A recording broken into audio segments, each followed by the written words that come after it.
அரசாங்க பல்கலைக்கழக நுழைவுக்கான UPU முறை வெளிப்படைத்தன்மை இல்லாமல் பலவீனமாக உள்ளதாக கூறப்படுவதை உயர்கல்வி அமைச்சு மறுத்துள்ளது. தேர்ச்சி மற்றும் குறிப்பிட்ட அளவீடுகள் மூலம் முழுக்க தகுதி அடிப்படையிலேயே பட்டப்படிப்புக்கு மாணவர்கள் தேர்ந்தெடுக்கப்படுகின்றனர். எனவே தேர்வு முறையில் எந்த குளறுபடியும் இல்லை என அமைச்சு விளக்கியது. STPM தேர்வில் 4 CGPA புள்ளியோடு புறப்பாடங்களில் 99.9 விழுக்காடு தேர்ச்சி பெற்ற ஒரு மாணவருக்கு மலாயா பல்கலைக்கழகத்தில் அவர் விரும்பிய கணக்கியல் பட்டப்படிப்பு UPU வழி கிடைக்காமல் போன சர்ச்சை குறித்து அமைச்சு அவ்வாறு கருத்துரைத்தது.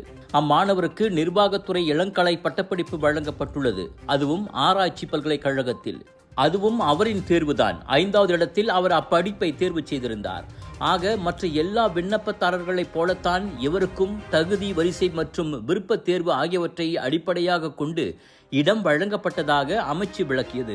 என்றாலும் மாணவர் சேர்க்கை முறையை மேம்படுத்தும் பரிந்துரைகள் இருப்பின் அதனை கேட்க தயாராக இருப்பதாக அமைச்சு உறுதியளித்தது.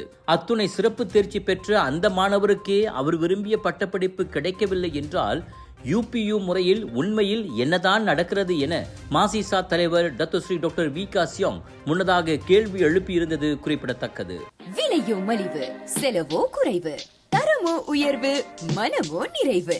மக்களின் தேர்வு என்ரிகோஸ் முழு ஆடை சத்துள்ள பால்மாவு.